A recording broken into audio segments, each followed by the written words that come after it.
Yo, what is going on, you guys? Bashtianygo here, and today I'm going to be coming at you with the Exodia deck profile. Exodia, surprisingly enough, got some really good support out of the newest set, Infinite Forbidden, guys. Now, it's been completely overlooked because, of course, we got the Fiendsmith stuff, we got Gimmick Puppet, a lot of amazing support for a lot of top-tier meta decks. And now, guys, it is time to tackle the most underrated deck in the entire set, which is going to be Exodia. This deck is phenomenal, absolutely powerhouse of a deck, and is completely undervalued. And I'm gonna go ahead and show you guys exactly what this deck can do, go over the card by card, a little bit more of an in-depth profile for you guys who don't understand what Exodia is supposed to do, just so you guys understand more or less, again, what it's supposed to do, how you're supposed to be playing this deck, and essentially what your overall objective is. And if you guys are looking to pick up some of these cards yourselves, make sure you guys check out the Whatnot link in the description down below, guys. Make sure you guys pick up your singles.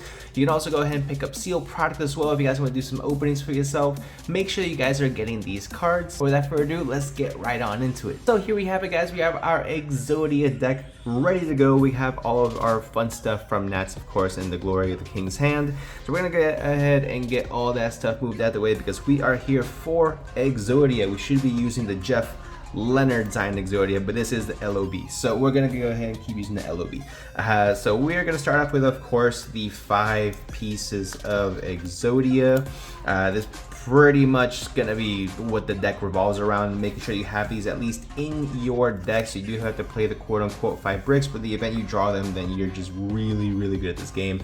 We'll go ahead and leave them right over here. Okay, so as for the new cards, we played 3 copies of the Sengenjin. I haven't been able to pick up the 3rd copy. I'm still trying to get my 3rd copy, so we got the OG Sengenjin for right now, guys. But 3 Sengenjin is an amazing card. So basically what this guy allows you to do is add Millennium monsters from your deck to your hand. So all of the Millennium, new Millennium monsters have the brand new effect where you can actually go ahead and put them in the spell and trap card zone as they continue to spell, and then you can activate the effect to special summon them out at the cost of 2,000 life points, or you can go ahead and reveal the spell card Millennium Ankh from your hand to go ahead and activate that effect for free. They also have the additional effect where they can either search a Millennium monster. Millennium Shield lets you search for the Millennium Ankh as well. So usually Shield is the one you want to start off with just because it lets you activate your cards for free, which means you're going to be starting out at 6,000 life points, which is going to be still really good because the Fusion, the new boss monster for Exodia, actually gains attack in the damage step based on how many life points you have. So the more life points you have, the more beneficial that is going to be. So starting off with Millennium Shield is obviously going to be best just because you get to go ahead and add that onto your hand, and now you get to activate all the other effects for free. 0 attack, 3,000 defense, but all of them have the other same effect as well. So, and next we have 2 copies of the Millennium Golem, which this allows you to add Wedge Temple, which is the field spell for the strategy, which is a really interesting starter. Not the greatest card in the world, so we don't play that 3. You guys see that here in just a little bit, but it's still a phenomenal way to go ahead and get your engine going. So we don't necessarily want to maximize out on this guy, and honestly it's been pretty consistent in testing online, guys. Really haven't run into too many issues as far as like freaking the deck is surprisingly consistent for being an Exodia deck, funny enough, so that's pretty cool.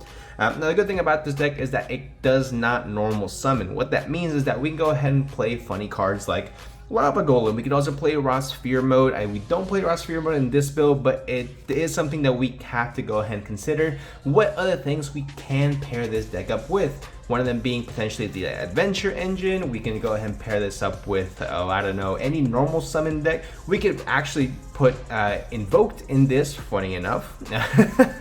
Invoke might not be the best idea, but it is a normal summon. You can go ahead and use it. Only thing is that your Fusion guy is going to destroy everything that's not a Millennium. You also get to play 3 copies of Dimension Shifter, which is a really good card, of course, an auto win for a lot of decks out there, and definitely one we want to maximize on in the event our decks can play it. That's going to be it for the monster count, guys. 19 monsters in the main.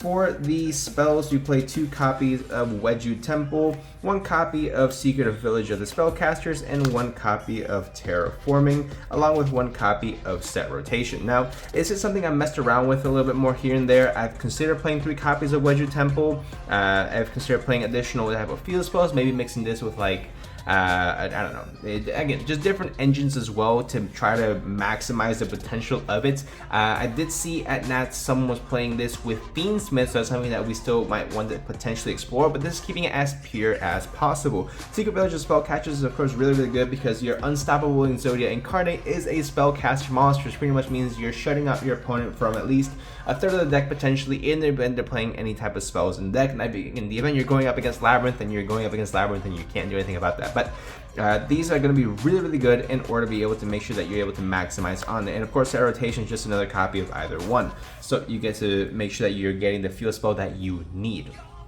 For the brand new spells, one copy of Obliterate Blaze. This is a phenomenal spell card. Actually lets your fusion gain additional effect to destroy as many cards in the spell and trap card zone as possible, and if it does, it gets to go ahead and equip all of the Forbidden One pieces to itself and gain 2,000 attack per copy of Forbidden One that's attached to it. So it means it's getting 10,000 attack on top of whatever life point gain you are going to be gaining in the damage step, and it also gives him piercing damage for whatever reason. This card is absolutely bananas, bonkers, wild, however you want to go ahead and express that. And of course, 3 copies of Millennium Ankh. This is going to be a phenomenal way to go ahead and make sure that you're maximizing out of this. So Millennium Ankh is going to be the core of the strategy. If you're able to see Millennium Ankh in your opening hand, you're usually off to a great start in order to try to win that game, because this card, all you have to do is reveal where the 5 pieces of Exodia are in your hand, field, or deck. Reveal them to make sure that you have all 5 of them. So if it is in your graveyard, you don't get to reveal it, which is kind of inconvenient, but Millennium Ankh lets you go ahead and reveal those 5, special summon the Unstoppable Exodia Incarnate, and then you shuffle this back, which means you're not losing out on the Millennium Ankh. Plus, the more you see in your hand, the more free activations you get for your Millennium monsters, so it's never bad to have. Worst case scenario, it is a phenomenal discard for potentially Super Polymerization, which we do get to main deck, which you actually have a lot of fun with in the extra deck as well, so we'll get to that in just a little bit, guys. But Super Poly is a phenomenal way to go ahead and at first or second, it's a phenomenal board breaker or great interruption, especially in the current format. I know it's falling a little bit out of popularity, but realistically, this card is actually crazy. And I'll show you guys why just a little bit when we get to the extra deck. So for consistency, of course, 3 copies of Pot of Prosperity.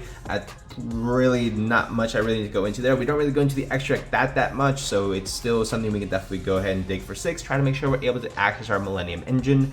And then I do play 1 copy of Instant Fusion for a fun card in the extra deck, guys. Again, we'll get to it in just a little bit, but Instant Fusion I think is a really funny card to at least play. A card I'll show you guys again in just a little bit when we get to the extra deck. For the traps, keep it super simple. 3 Imperm, great board breaker, great interruption.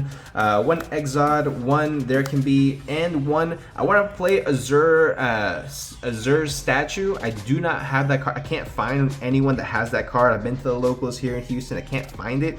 So we're gonna play Silhouette Hat Trick for right now, but I'm gonna have a picture on the screen of the card you should be playing, because it is a million times better than this. Because this you're not gonna be really able to maximize on it, because when you summon out your Hat Hair to set this card it will negate cards on the field up to the number of illusion monsters you have, and Hat Hair will be destroyed the second you activate Millennium Ankh to summon out the Unstoppable Exodia, because this will destroy any card, or not destroy it, I believe it shuffles back any card that is not a Millennium or Exodia card. So that is going to be, that's where it conflicts, and that's why you can't really play this card. But just for now, it's a placeholder until you are able to get the Azure Statue, which again I have here in front of the in the screen somewhere. That's going to be it for the main deck, guys. Release 41 cards in the main. Now to the extra decks where we have a little bit more fun. 3 copies of the Unstoppable Exodia Incarnate, guys. This card is phenomenal, super good. I wish it had a little bit more protection for itself, I'm not gonna lie, but honestly it has a really great effect. It is fusion summoned by using the Millennium Ankh or 5 Forbidden One monsters, so obviously great, really easy accessible there. So it can be destroyed by your opponent's card effects, which is great. Also, once per turn in the damage step, again, you're going to be able to gain attack equal to your life points, which it does not like dissipate, does not go away. So in the event you attack with this, you go through multiple turns with this card, you are going to be able to activate that effect again and again and again, and being able to constantly raise the attack points of this card, which is really good. And then also has the additional effect where it can negate the activation of any spell, trap, or effect that spell trap activates. So if your opponent activates a spell trap in the graveyard, you can activate, for example, Black Goat Labs or full Rise to Full Height, whatever it might be, activate the effect, negate it, and you still punch him in the mouth for however many life points you have. This card is really, really, really good, guys, and honestly, I think is really slapped on as well. For the super poly targets, guys, we play 2 copies of Mud Dragon, 2 copies of Garura, 1 Earth Golem at Ignister, 1 Dragos Stapelia,